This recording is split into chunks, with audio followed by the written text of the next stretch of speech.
नमः सिद्धेभ्यः।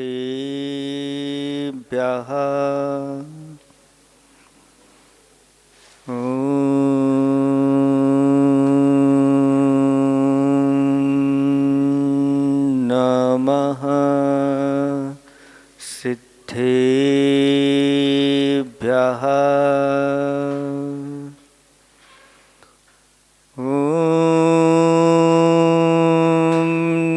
नमः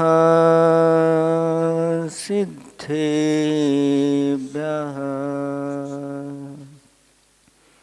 आदिं तीर्थङ्करप्रभो आदिनाथ मुनिनाथ। आदिव्याधि अघमदो मिटे तो पद में मम्माथ। शरण चरण हैं आपके तारण तरण जहाज। भवदधि तट तक ले चलो करुणा कर जिन राह। देवादिदेव 1008 कैवल्य कमलापति श्री आदिनाथ भगवान की। परम पूजिक 108 आचार्य प्रवर गुरुवर श्री विद्यासागर जी महामुनिराज की। 3 कमनों करोड़ मुनिराजों की।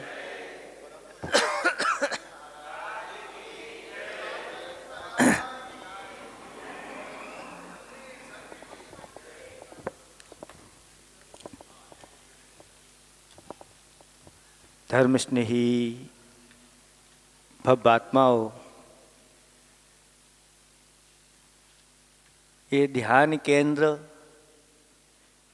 यहाँ पर बन करके तैयार हो चुका है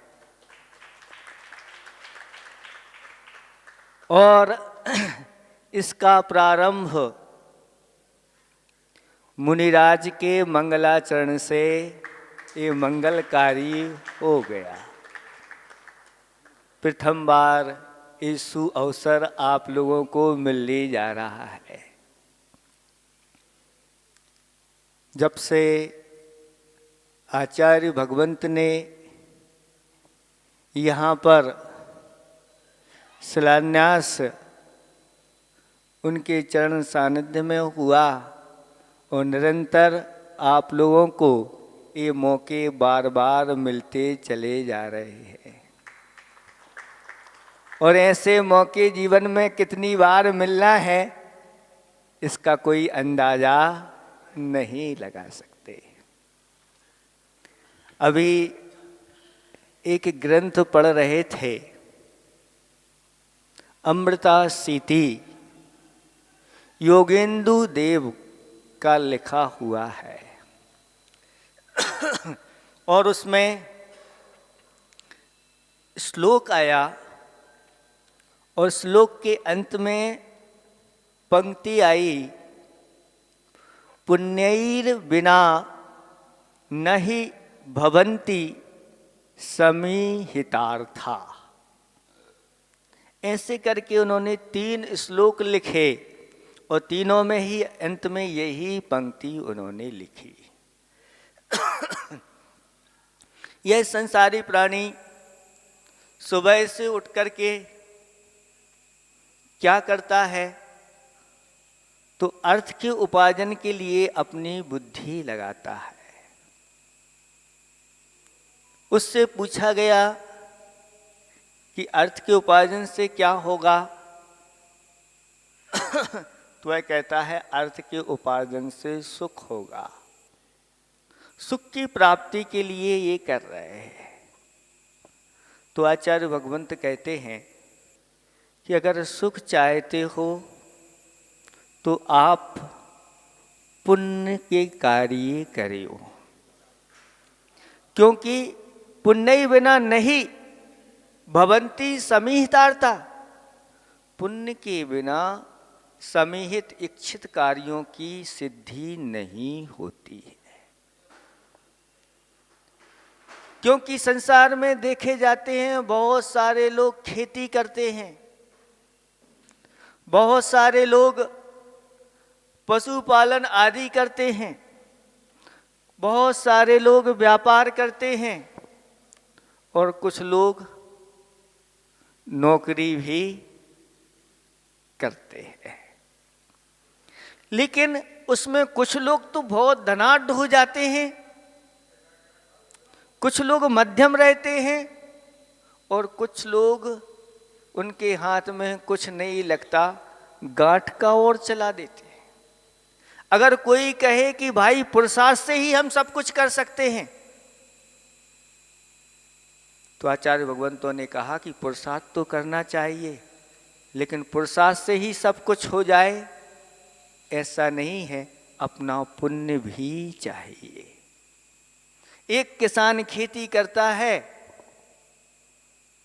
पुरुषार्थ किया, दाना डाला और दाना डालने के बाद वर्षा इतनी हो गई कि वह दाना सारा का सारा बह गया, हाथ में कुछ नहीं लगा।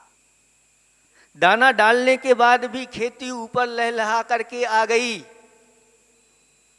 फसल पक करके खड़ी है, लेकिन घटना ऐसी घटी, आग लग गई।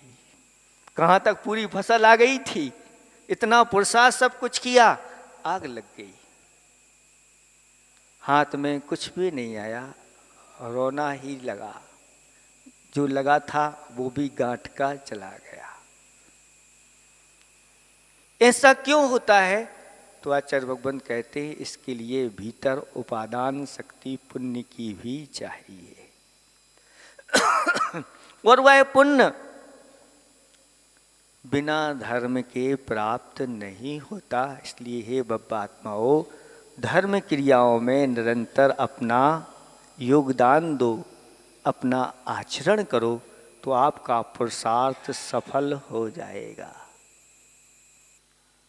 नहीं तो ये भाव भी चला जाएगा, अगला भाव भी ऐसे ही निकल जाएगा। एक राजा था, उसने देखा कि हमारे नगर में कौन चतुर व्यक्ति है, कौन बुद्धिमान है, इसकी परीक्षा की जाए। और सारे चतुर व्यक्तियों को सभा में बुला लिया गया। वो बुलाने के बाद 4 प्रश्न रख दिए गए। पहला प्रश्न, राजा कहता है हमारे पास ये 4 वस्तु हमें चाहिए, कौन वह है इनको ला करके देगा। पहली वस्तु है, यहाँ है और वहाँ भी है, ऐसी वस्तु ला करके हमारे सामने प्रस्तुत करिए। दूसरी वस्तु, यहाँ पे है वहाँ नहीं है। तीसरी वस्तु, यहाँ नहीं है वहाँ है। चौथी वस्तु, यहाँ भी नहीं है और वहाँ भी नहीं है। ये 4 वस्तुएं मुझे चाहिए। आप सब लोग चतुर हैं, विद्वान हैं, पढ़े लिखे हैं, इन 4 वस्तुओं को दीजिए। जब राजा ने ऐसा प्रश्न किया तो सब लोग चुप बैठे हैं, कोई बोल नहीं रहा है। जब कोई नहीं बोला तो फिर राजा को ही बोलना पड़ा। हम तो समझते थे हमारे नगर में बहुत चतुर व्यक्ति हैं, ये 4 वस्तुएं ला करके नहीं दे सकते। तब वो एक राजश्रेष्ठी वहाँ पर बैठे हुए थे, उनको कुछ समझ में तो आ नहीं रहा था कि ये 4 वस्तुएं क्या हैं लेकिन खड़े हो गए कि राजन, आपके लिए ये 4 वस्तुएं हम ला करके देंगे। मुझे 6 महीने का समय दीजिए। राजा ने कहा ठीक, कम से कम कोई एक खड़ा तो हुआ है, हिम्मत की है कि ये 4 वस्तुएं हम देंगे। तब राजा ने कहा ठीक है, 6 महीने की अगर ये वस्तुएं हमारे लिए नहीं प्रदान की गई तो प्राण दंड दिया जाएगा, स्वीकार है।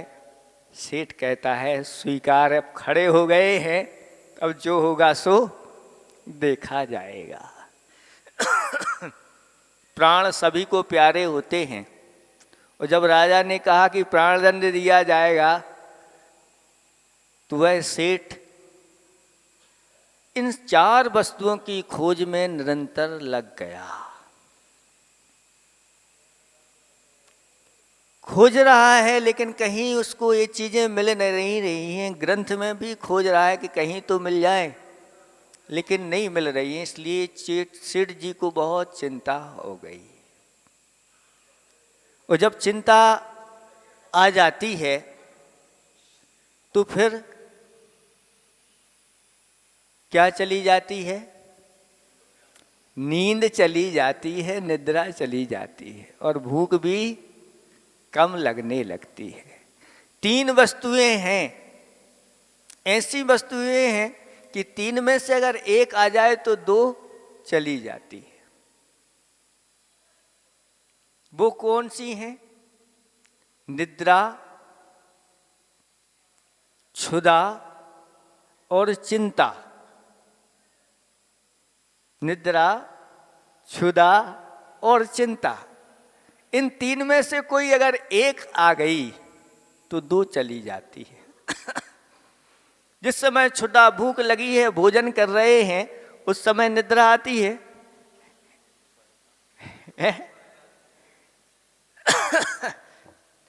जिस समय भोजन हो रहा है उस समय कोई चिंता नहीं, अच्छी तरह से भोजन कर लेते। और जब चिंता आती है तो निद्रा नहीं आती, भूख नहीं लगती। और जब निद्रा आ जाती है तो ना तो चिंता रहती है, ना किसी प्रकार की कोई भूख रहती है। सेठ जी का यही हाल था।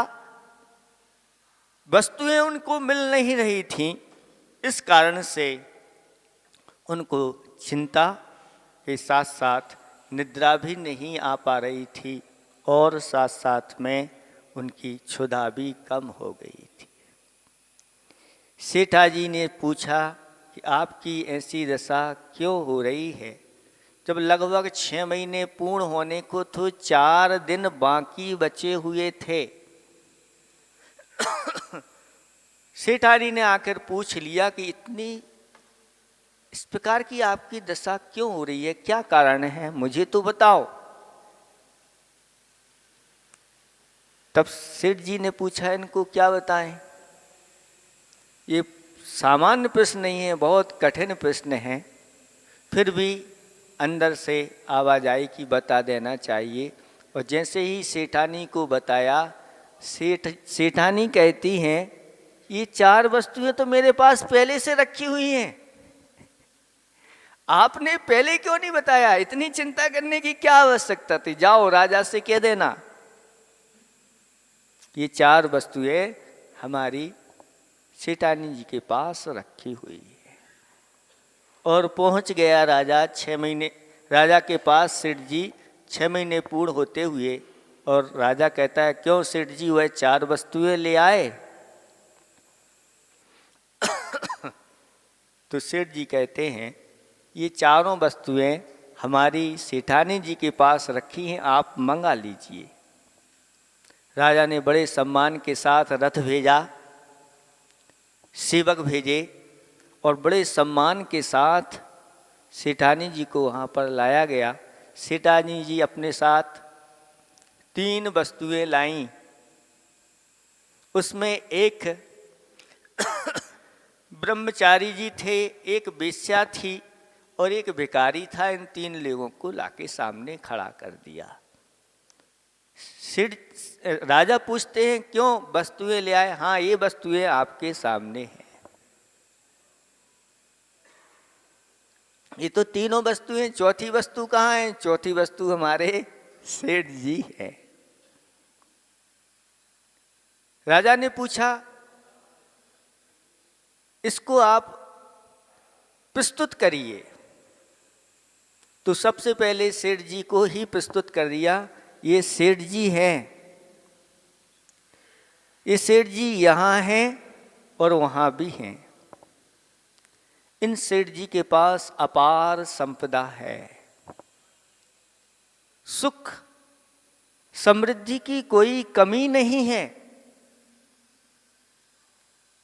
सब कुछ इनके पास है और ये निरंतर धर्म का संचय करते रहते हैं, धर्मात्मा हैं। 60 आवश्यकों में निरंतर अपने आप को लगाए रखते हैं, दान पूजा शील उपवास स्वाध्याय आदि आदि क्रियाओं में, तप में ही अपना समय ऐसे ही सुख के साथ व्यतीत कर रहे हैं। ये यहाँ पर हैं और अब उस धन आदि के माध्यम से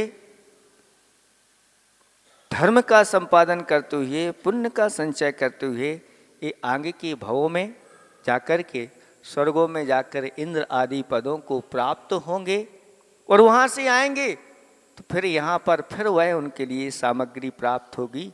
इसलिए ये यहाँ भी हैं, यहाँ इनकी मान्यता है और अगले भव में भी यह वहाँ होंगे। राजा को बहुत अच्छा लगा।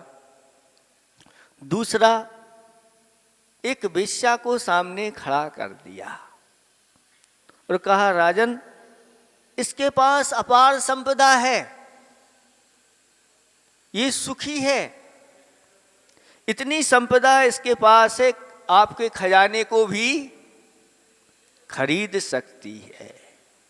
इसने कोई पूर्व में पुण्य का संचय किया, उसके फलस्वरूप ये सुख सुविधाएं इसको मिलती चली जा रही हैं। इसलिए यहाँ तो है, लेकिन यह पाप कार्य में निरंतर लगी रहती है, पाप का ही संचय करती चली जा रही है। अगले भव में यह नरकों में जाकर के अनेक प्रकार के दुखों को उठाएगी। इसलिए वहाँ इसका कोई अस्तित्व नहीं, इसका कोई मूल्य नहीं। नीतिकारों ने कहा है, नैन नेता रहतो न किंचित। जो नेता होता है उसके पास नीति नहीं है तो उस नेता का कोई महत्व नहीं होता है। विनयेन शिष्या रहतो न किंचित। जिस शिष्य के पास विनय नहीं होती वह शिष्यता को प्राप्त नहीं हो पाता। पिस्मेन साधु रहतो न किंचित। जिस साधु के पास पिषम भाव नहीं रहता उसका महत्व नहीं हुआ करता। और जीवेन देहा रहतु न किंचित।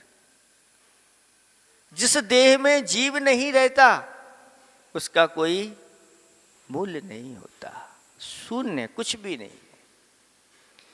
और वित्तेन गेही रहतो न किंचित। जिस ग्रस्त के पास वित्त नहीं होता वह भी कोई पूछता नहीं है। किसी ने कहा एक व्यंग्य के रूप में, हे दारिद्र्य देवता तुम्हारे लिए नमोस्तु।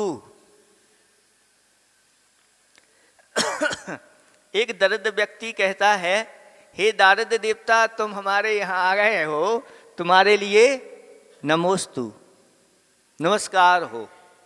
क्यों? क्योंकि तुम्हारी कृपा से मैं सिद्ध बन गया हूं। क्या बन गया हूं? सिद्ध बन गया हूं। जैसे सिद्ध भगवान होते हैं और सिद्ध भगवान सबको देखते हैं लेकिन सिद्धों को कोई देख नहीं पाता। ऐसे ही मैं सारे धनाढ्यों को तो देखता हूं लेकिन धनाढ्य मुझे देखते ही नहीं, देखते हुए भी नहीं देखते। ऐसी मैं आपकी कृपा से मैं सिद्ध बन गया हूं। इसलिए हे दारिद्र्य देवता तुम्हारे लिए क्या हो? नमस्कार। तो कहते हैं वित्तेन गेही रहतो न किंचित। जिसके पास वित्त नहीं होता वह गृहस्थ को कोई मान्यता को प्राप्त नहीं हो पाता। तो यह यहाँ तो है, लेकिन और एक और है, सुकृतेन देहि रहतो न किंचित। सुकृतेन आना होता है पुण्य धर्म, और गेही देही का अर्थ होता है आत्मा। जो देह में रहने वाली आत्मा है, वह आत्मा अगर उसके पास पुण्य नहीं है, धर्म नहीं है, तो वह आत्मा की कहीं भी कोई कीमत नहीं होती, उसका कहीं भी सम्मान आदि नहीं होता। इसलिए आचार्य भगवंतों ने कहा कि नित्य धर्म का संपादन करो, पुण्य का संपादन करो, जिसके माध्यम से यह आत्मा निरंतर यह निर्मल होती चली जाती है, पवित्र होती चली जाती है, और इसका वैभव अपने आप में बढ़ता चला जाता है। इसलिए आचार्य भगवंतों ने कहा कि जो भी आप पुरुषार्थ कर रहे हो, परिश्रम कर रहे हो, अहंकार मत करो, क्योंकि यह परिश्रम अगर आपका पुण्य नहीं है तो यह परिश्रम फेल हो जाएगा। पढ़ने वाले बच्चों से पूछो कितना परिश्रम करते हैं, और कहते हैं हमारे पास महाराज अब क्या करें, 28, 28, 29, 30 साल के हो गए हैं और अभी तक हमारा रिजल्ट नहीं आ पा रहा है। आप मार्ग बताइए। ये सब पुरुषार्थ करने के बाद, और एक थोड़ा सा ही पुरुषार्थ कर लेता है और बहुत आगे निकल जाता है। तो ये सब धर्म की महिमा है, इस धर्म के माध्यम से ही ये सब संपादन होता है। हमारा पूर्वकृत पाप कर्म अंतराय डाल रहा है, उसको जब तक हम नहीं हटाएंगे तब तक नहीं। इसलिए आयुर्वेद ग्रंथ आदि की रचना हुई। उन्होंने सब लिखा। उन्होंने कहा कि ये रोगों की उत्पत्ति, कोई कहता है वैद्य के पास जाओगे तो वह कहेगा वात पित्त कफ इन्हें कुपित हो गए हैं, इसलिए तुम्हें रोग हो गए हैं। और कोई मान लो मांत्रिक मंत्र वाले के पास जाओगे तो वह कहता तुम्हारे लिए कोई ऊपर की हवा लग गई है, इसके कारण से तुम्हारे लिए रोग हो रहे हैं। ज्योतिषी के पास जाओगे तो वह कहेगा तुम्हारा एक ग्रह ये ठीक नहीं, इसलिए तुम्हारा ये वर्षफल अच्छा नहीं निकलेगा, इसलिए तुम्हारे लिए रोगों की उत्पत्ति हो रही है। सब अलग अलग प्रकार से बताएंगे। और मुनिराज के पास जाओगे तो मुनिराज कहेंगे भैया ये जितने भी रोगों की उत्पत्ति होती है ये भीतर बैठा हुआ असाता कर्म है। असाता कर्म जब यह उदय में आता है तब ये बाहरी निमित्त काम करते हैं, और अगर साता का उदय चल रहा है तो बाहरी निमित्त भी कोई प्रभाव नहीं डाल पाते। एक व्यक्ति को ठंडी में पसीना आ रहा है, उसकी अंदर की गर्मी इतनी प्रबल है, और एक व्यक्ति को सामान्य रूप से भी गर्मी में सर्दी हो रही है। तो ये सब चीजें क्या हैं? ये अपना अपना भाग्य होता है, अपना अपना कर्म होता है। इसलिए आयुर्वेद ग्रंथ में ये लिखा, ये सब होते हुए भी तुम्हारे लिए अगर रोग हो गया है तो सिर्फ दवाई से ही ठीक हो जाएगा, ऐसा नहीं है। क्योंकि दवा के साथ साथ आपके अंदर का जो कर्म है उसको भी दबाना जरूरी है। इसलिए जब भी आपको कोई ना कोई रोग हो जाता है आप क्या करने लगते हो? हे भगवान, पंच परमेष्टि को स्मरण करने लगते हो। दुख में भगवान याद आने लगते हैं, गुरु याद आने लगते हैं, जिनवाणी याद आने लगती है। और ऐसा करता है तो वह अंदर का कर्म उपशमन होता है और औषधि भी ले लेता है तो उसका रोगों का शमन हो जाता है। और कई लोग ऐसे होते हैं कि दवाई ली और रोग और बढ़ जाता है। डॉक्टर साहब ऐसी कौन सी दवाई आपने दे दी? डॉक्टर साहब कहते हैं दवाई तो बिल्कुल वही है, और उसको दी थी तो एक ही दिन में ठीक हो गया था और आपका बढ़ता चला जा रहा है, यानी अभी आपका अंतरंग कर्म उफान को प्राप्त होता है। इसको शांत होने दो, दवाई यही है, वही दूसरी दवाई नहीं, यही काम करेगी। और जब उसका अंतरंग कर्म उपशमन होता है और वह दवाई ले लेता है तो ठीक हो जाता है।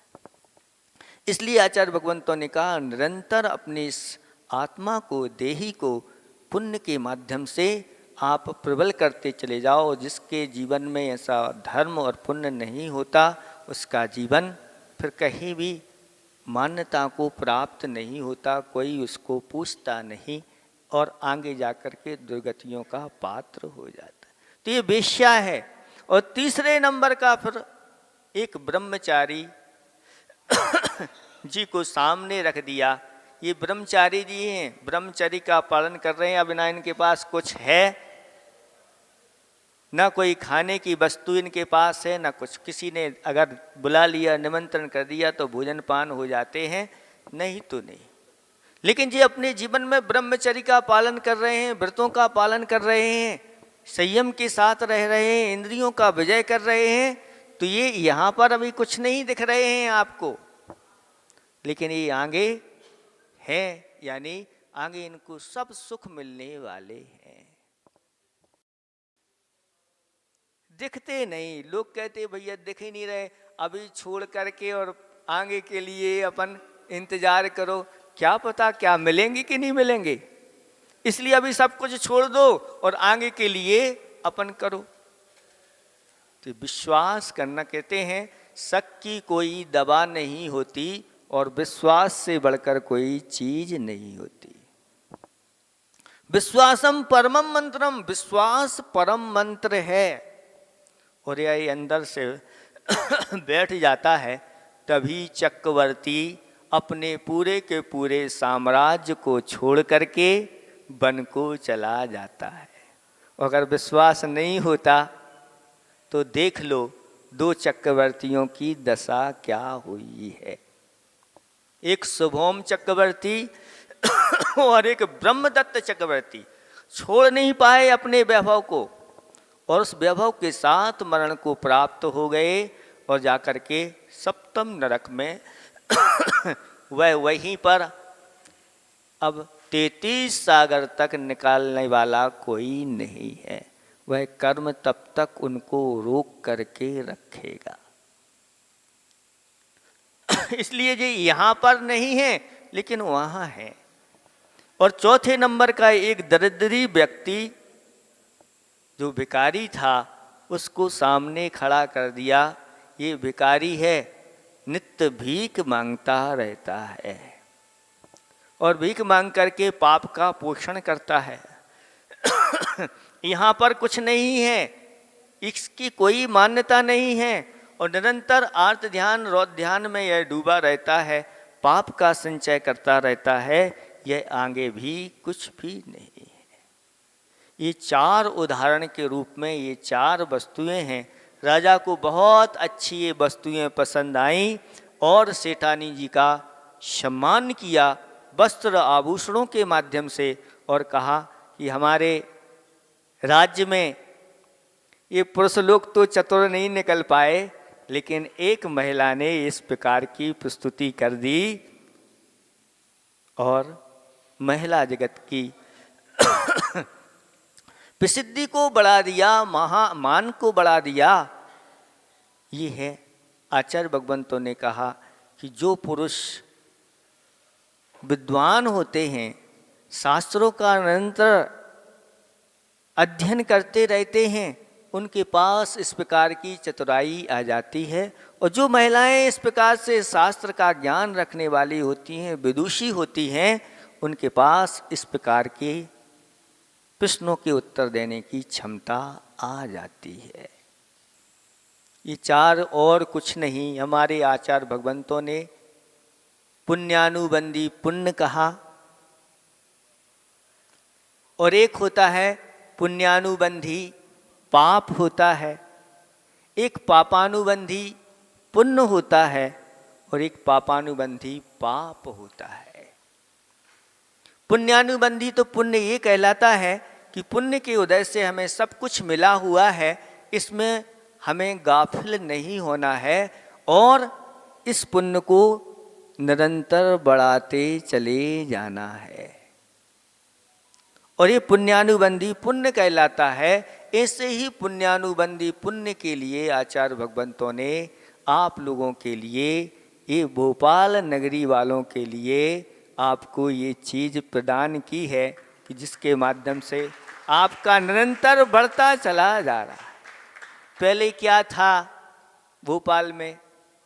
मात्र एक चौक का मंदिर था, एक आद्वार होगा तो मंगल 12, ये दो प्राचीन मंदिर हैं। झरनों का मंदिर ये क्षेत्र जैसा था। नगर में तो मुख्य रूप से ये 2 मंदिर थे, लेकिन लोगों का आना बाहर से हुआ और चौक वालों के पास पहुंच जाते, भैया अब हम लोग यहाँ रहने लगे हुए हैं, हमें एक मंदिर की आवश्यकता है, लेकिन मंदिर बनाने के पहले हमें एक मूर्ति की आवश्यकता है। और चौक से एक मूर्ति ले गए। अभी आए थे अहिंसा बिहार वाले, और अहिंसा बिहार वाले जो एक भगवान जी ले गए थे। कौन से भगवान थे वो? शंभोनाथ भगवान। वह कहते हैं इतने अतिशयकारी भगवान हैं कि हमारे यहाँ पहले कुछ नहीं था, आज हम उनकी ही कृपा से फल फूल रहे हैं और ये सब। और अब हमारी भावना है कि ये भगवान हमारी ही कॉलोनी में रहें, क्योंकि इन छोटे भगवान के माध्यम से हमारा ये त्रिखंडा जिनालय इन्हीं की कृपा से बना है और अभी यही रहें। ऐसी कई जगह इस प्रकार के कॉलोनियों में ये गए हैं और निरंतर लोगों का पुण्य बढ़ता चला जा रहा है। और इतना पुण्य आप लोगों का बढ़ा कि आप लोगों ने कभी कल्पना नहीं की होगी कि ऐसे भव्य जिनालय भी भोपाल वाले और आप लोगों ने बड़े बड़े दान करके अपनी कीर्ति को स्थापित किया है। और अब जल्दी से जल्दी वो प्रतिमाएं भी बन करके आने वाली हैं जो इस मंदिर में विराजमान होना है। लेकिन प्रतिमा विराजमान होने के पहले अभी प्रतिमाओं के लिए पहले आप लोगों को राशि भेजना है। राशि जानते हैं आप लोग, 2 प्रकार की राशि हुआ करती है। एक तो आपकी स्वयं की राशि, उस राशि से आपके भगवान किस प्रकार के होना है वो, और एक आपकी अच्छी राशि वहाँ पर पहुँचेगी तो वह जल्दी से जल्दी प्रतिमा बन करके आप लोगों के सामने आएगी। और जब प्रतिमाएं यहाँ पर आएंगी तो आप लोगों का उत्साह दिन दूना रात चौगुना वृद्धि को प्राप्त हो जाएगा। तो ये कहलाता है पुण्यानुबंधी। पुण्य इससे बढ़ता चला जाता है और उसके खजाने में किसी प्रकार की कोई कमी नहीं आती। खजाना भी बढ़ता है, पुण्य भी बढ़ता है और आदर मान सम्मान सारे सुख उसके बढ़ते चले जाते हैं। और एक दिन तो ऐसा उसका वह सुख जो अभी इंद्रिय जनित सुख था, एक दिन वह अतीन्द्रिय सुख में परिवर्तन हो जाता है, यानी अनंत चतुष्टय का स्वामी वह बन जाता है। और अनंत चतुष्टय एक बार अपने जीवन में प्रकट हो गए तो फिर क्या होता है? फिर वापस वह जाते नहीं, आ गए तो फिर जाना नहीं होता। ये होता है पुण्यानुबंधी। पुण्य ऐसे लोग निरंतर करते रहते हैं और आगे बढ़ते रहते। दूसरे नंबर पर जो वेश्या थी वह वेश्या पुण्य पापानुबंधी पुण्य है उसका। पूर्व का पुण्य तो था, और पुण्य के माध्यम से सुख समृद्धि मिल रही है, लोग आकर के और सब कुछ देते चले जा रहे हैं, लेकिन वह पुण्य पाप के लिए कारण हो रहा है। उसने अपना पूरा जीवन पाप संचय में लगा दिया, इसलिए इस विषण आदि नरकों में ले जाने वाले हो जाते। इसलिए धन को पाकर के विष्णु में नहीं लगाना, जो नहीं लगाते वो ही चतुर व्यक्ति माने जाते हैं।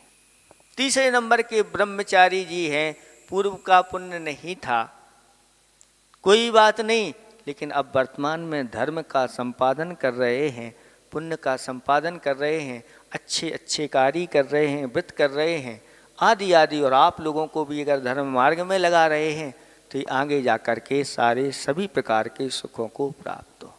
और एक व्यक्ति वो होते हैं जिनके पास वर्तमान में भी कुछ नहीं और आगे भी पुण्य का संचय नहीं करते, इधर भी दुखी हैं और उधर भी दुखी हैं।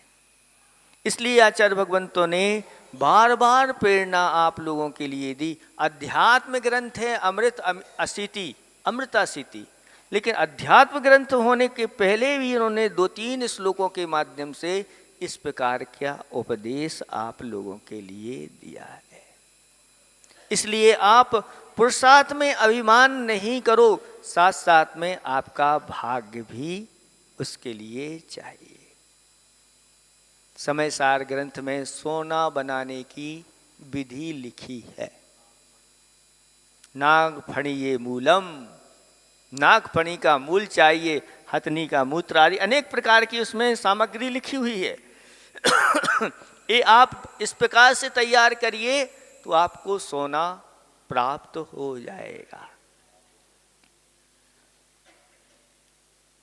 जब सोना बनाने की विधि लिखी हुई है तो आप लोग सब ये दुकानदारियों में लगे हुए हो, सर्विस कर रहे हो, इधर जा रहे हो उधर जा रहे हो। अच्छी वो विधि लिखी, उस विधि को पा करके आप सोना बनाने के लिए पुरुषार्थ क्यों नहीं कर सकते? अरे बताने के बाद भी आप पुरुषार्थ नहीं करोगे, आलसी जो ठहरे। आलसी व्यक्ति को सारी विधि भी बना दी जाए तो कहते सत्तू मन भत्तू, को घोरे, को पीसे, को घोरे और को खाए। मतलब खाने के लिए भी आलसी हो जाते। हाथ पांव के कायले मुंह में मूछे जाएं, ये कहावत आप लोग ने सुनी है कि हाथ पांव के जो कायले होते हैं मतलब आलसी होते हैं, मुख पर बैठी हुई मक्खी को भी हाथ उठा के कौन भगाए, कोई दूसरा आके भगा दे, ऐसी स्थिति होती। तो उसमें सोने बनाने की विधि लिखी है, लेकिन अंत में एक बहुत अच्छा उन्होंने लिखा, अगर पुण्य होगा तो बनेगी, नहीं तो नहीं बनेगी।